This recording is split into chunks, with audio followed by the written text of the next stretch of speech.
कप्तिपदा उपखंड रे जुग्म जन शुणाणी 134 अभियोगर शुणाणी कले जिलापाल।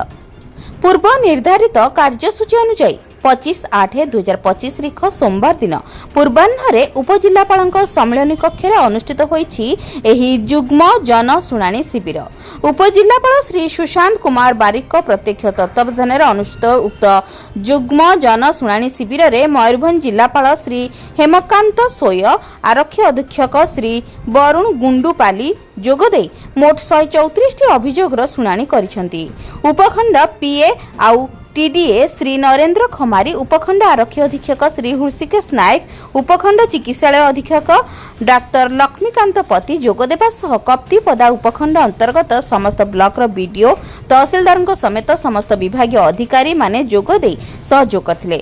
समस्त अभियोग मध्य 121 व्यक्तिगत अभियोग होइथा बेले 13टी सामूहिक समस्या संबलित अभियोग पंजीकरण होइतला। सेथि मध्यरु 6 गोटी अभियोगर तत्कालीन समाधान करी 3 जनଙ୍କୁ चिकित्सा निमंते मुख्यमंत्री रिलीफ पांठी 5,000 करी 15,000 टंका, 2 जनଙ୍କୁ 10,000 टंका लेखाएं 20,000 टंका एवं जनଙ୍କୁ उच्च शिक्षा निमंते 5,000 टंका समुदाय 40,000 टंका प्रदान करा जायछि।